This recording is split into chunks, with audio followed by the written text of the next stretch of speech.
Last এক সপ্তাহ ধরে শরীর ভালো নাই, সর্দি চলতেছে আর ভিতর ভিতর কেমন জানি শরীর ব্যথা, আবার মাথা ঝিমঝিমানি এই টাইপের ফিল হচ্ছে। আর যখন আপনার ভিতর ভিতরে এরকম শরীর খারাপ হবে সেটা ফুটে উঠে হচ্ছে আপনার চেহারার মধ্যে। আমার চেহারার মধ্যে সেটা ফুটে উঠছে, যার কারণে এই সানগ্লাস ক্যাপটা পরে তারপরে বের হচ্ছি। আজকে যাব হচ্ছে আমরা কোরবানির গরু কিনতে। গত বছর প্রথমবারের মতো কোরবানি দিয়েছিলাম, এবার ইনশাল্লাহ আরেকবার কোরবানি দেওয়া হবে। আর আপনাদেরকে কয়েকটা গরু দেখায়, দেখি পছন্দ হয় কি না বলেন। এই যে কত দাম, কত এই যে কয়েকজন আছে, এনার হচ্ছে নতুন প্রোডাকশন। এই যে বিশেষ করে এই একজন আর এই একজন, এই যে এই ভদ্রমহিলা দেখতেছেন, ইনি হচ্ছেন হৈমন্তী। সে একসাথে 5টা বাচ্চা দিচ্ছে, 3জনকে গিভঅ্যাওয়ে করে দিছি, আর এই 2টা বাকি আছে। শীঘ্রই এই 2জনও চলে যাবে। আর আমাদের ফেভারিট রাজা তো আছে। কি খবর রাজা? কত দাম, কত? হাই, আসসালামু আলাইকুম।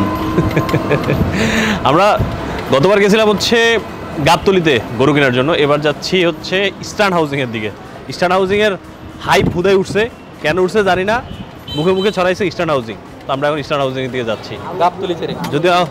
যদিও আমাদের যে সিনিয়র সদস্য আছে, সিনিয়র সদস্যরা এটার সাথে অ্যাগ্রি না, আমাদের কারণে শুধুমাত্র ইস্টার্ন হাউজিংয়ে যাচ্ছে। তো ইস্টার্ন হাউজিংয়ে আজকে গরু না পাইলে আমাদের উপর দিয়ে একটা ঝড় যাবে। আপনি আপনার বাচ্চা কাচ্চাকে বা নাতি নাতিকে কী গল্প শোনাবেন?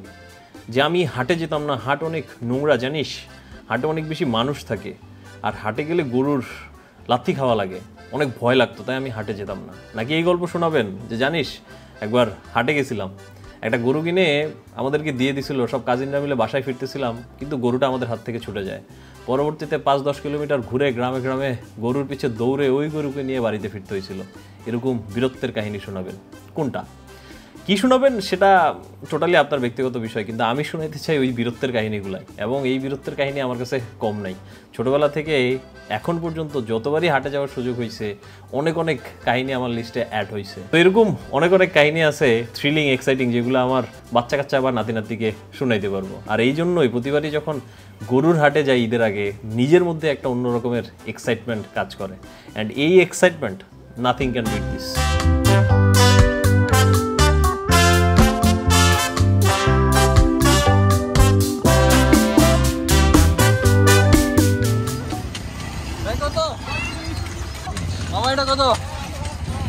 কত কত? 90। কত ভাই? 80, 84।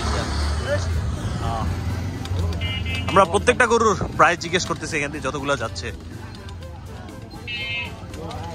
কত ভাই, কত? ভাই কত? 10, 1,10,000। এই যে এই লোক প্রচুর পরিমাণ জাজ করতেছে, ভালো হয়েছে খারাপ হয়েছে।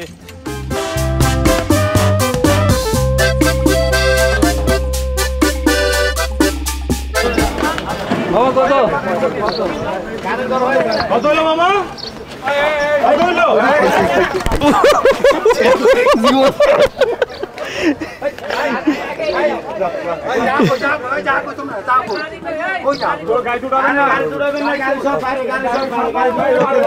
খুবই ক্লোজ কল ছিল।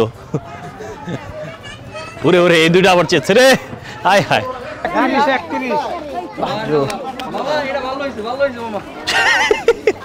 কোরবানির হাটে যাওয়ার যে টোটাল এক্সপিরিয়েন্স, এই এক্সপিরিয়েন্সটার ফেজ হচ্ছে টোটাল 3টা। এখন প্রথমটা বলতেছি, পরেরগুলো আস্তে আস্তে বলতেছি। প্রথমটা হচ্ছে আজ দ্য পপুলার কোশ্চেন, ভাই কত নিচ্ছে? এটা একটা রেওয়াজ, এটা একটা কুশল বিনিময় বলতে পারেন। আর এটার মাধ্যমে অবশ্য বাজার দর সম্পর্কে আগে আগে একটা আইডিয়া নেওয়া যায়। কি কন চাচা, আপনি 1,70,000 চাইলে হইব? ভালোই মূলামূলি করতে হবে, ভালোই ঘুরতে হবে। আচ্ছা, এই একটা গরু মোটামুটি মনে হচ্ছে যে বাজেটের মধ্যে হচ্ছে। এখন ওকে বের করে তারপরে দেখবো। আসো। এবং এটাও দামে মিলে নাই, আরও ঘুরতে হবে। এখানেই আসে 2 নম্বর ফেজ, হতাশা। হাটে আসছিলাম হচ্ছে 11টার দিকে, এখন বাজে 1টা, প্রায় 2 ঘন্টার মতো এখনো পর্যন্ত আমরা ঘুরতেছি, কিন্তু আমাদের কাঙ্ক্ষিত গরু এখনও পাচ্ছি না। গরু অনেক আছে কিন্তু মিলতেছে না, এখনও 20-25টা হয়তো মূলামূলি হয়ে গেছে। একবারে কানের গোড়া দিয়ে গিয়েও হয় না। আসলে রিজিকে কোনটা লেখা আছে বলা যায় না, কার গরু। হাটে আসার আগে যে পরিমাণ এক্সাইটমেন্ট, সবাই গরু কিনে নিয়ে যাচ্ছে, সবাইকে জিজ্ঞেস করতেছি 2 ঘন্টা হাটে ঘুরে পরে সেটা সব নষ্ট। আবার গরুটা কেনার পরে আবার দেখবেন যে এনার্জেটিক হয়ে যাবে।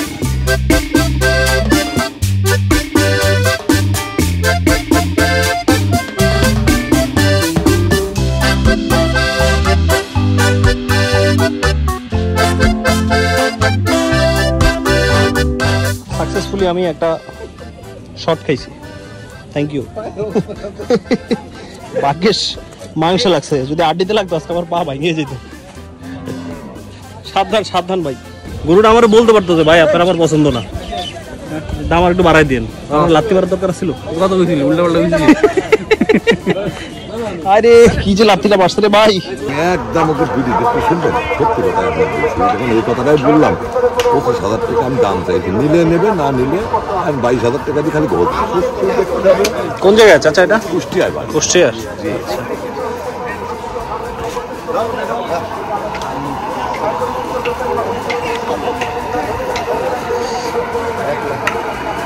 ভালো মানুষ।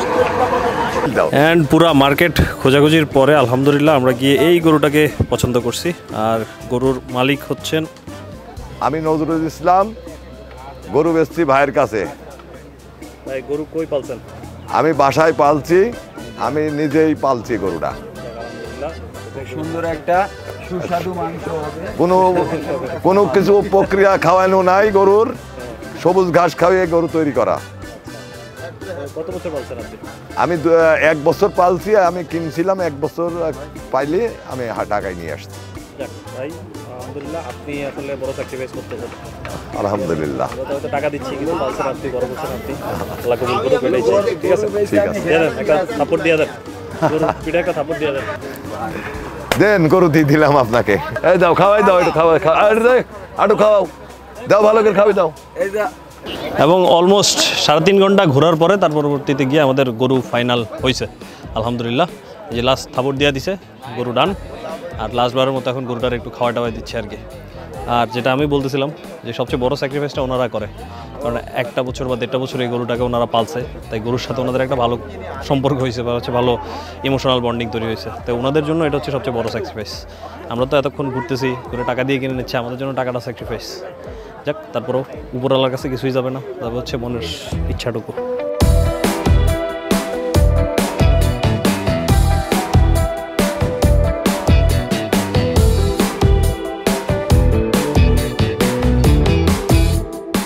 গরু কিনা হয়ে গেছে আলহামদুলিল্লাহ। আর গরু কেনার সাথে সাথে শুরু হয় দ্য লাস্ট ফেজ, 3 নম্বর অ্যান্ড ইম্পর্টেন্ট ফেজটা।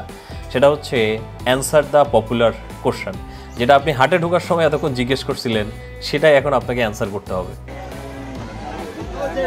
1.25 আসিফ কেন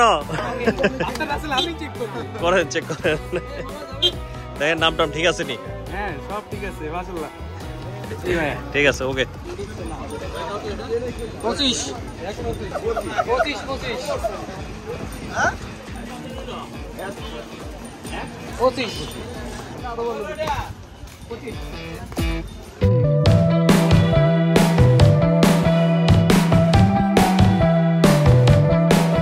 সামর্থ্যবানদের জন্য কোরবানির গরু কেনাটা উৎসব। আর আরেকটা উৎসব আসে হচ্ছে কোরবানি দেওয়ার পরে মাংস বন্টনের মাধ্যমে, মাংস বিতরণের মাধ্যমে একটা উৎসব হয়। যারা দিতে পারেনি তাদের সাথে সেই খুশিটা ভাগাভাগি করে নেওয়াটা একটা উৎসব। আর এটাই ছিল বায়োমাসানের এবারের কোরবানির উৎসব শেয়ার আপনাদের সাথে। আর হ্যাঁ, আরেকটা জিনিস নিয়ে কথাবার্তা বলতাম, সেটা হচ্ছে রিসেন্টলি যে বিভিন্ন অ্যাগ্রো ফার্ম অনেক লাখ লাখ কোটি কোটি টাকায় গরু বিক্রি করতেছে, সেটা নিয়ে অনেক বেশি অনেকেই কনসার্ন হয়ে যাচ্ছেন। এটা নিয়ে কনসার্ন হওয়ার কোনো দরকার নেই ভাই। আপনি ক্যাপিটালিস্টিক সোসাইটির একবারে সর্বোচ্চ পর্যায়ে আছেন। ক্যাপিটালিস্টিক সোসাইটিতে কিছু মানুষের কাছে অনেক পরিমাণ অর্থ জমা আছে, আর কিছু পরিমাণ মানুষের কাছে অর্থ অত বেশি নাই। বাংলাদেশের হিসাবে যদি ধরি, বাংলাদেশের হিসাব অনুযায়ী 10% মানুষের কাছে 41% সম্পত্তি মজুদ আছে। ওই যে 10% মানুষের কাছে 41% সম্পদ আছে, ওই পরিমাণ অর্থ সম্পদ তাদের কাছে আছে, এবং ওই পরিমাণ খরচ করার জায়গাও তাদের কাছে থাকতে হবে। এবং এই যে মার্কেট গ্যাপ, খরচ করার জায়গা, কিছু প্রতিষ্ঠান সেই খরচ করার জায়গাটা ধরে ফেলছে, সেই জন্যই বংশীয় গরু, সেই জন্যই অনেক অনেক কিছু বিক্রি করে ওই টাকাটা তো নিতে হবে। তাই এটা খুব স্বাভাবিক, এটা নিয়ে হতাশ হওয়ার দরকার নেই। আপনি আপনারটা করেন, আপনার যতটুকু সামর্থ্য আছে ততটুকুই দেন। সে 1 কোটি টাকা কেন কোরবানিতে খরচ করলো, সেটা না করে অন্য কিছু কেন করলো না?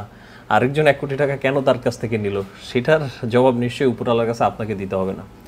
আমাদের সবাইকে আমাদের নিজের জবাব দিতে হবে, নিজের সামর্থ্যের মধ্যে যা আছে আপনি সেটাই করেন। আর সব কিছুর উপরে ওই কথা একটাই কোরবানির, সেটা হচ্ছে এই রক্ত মাংস টাকা পয়সা কোনো কিছুই উপরওয়ালার কাছে পৌঁছাবে না, পৌঁছাবে আমাদের ওই ইচ্ছাটা, আমাদের তাকওয়াটা। ঠিক আছে, ঈদ মোবারক ব্রোজ।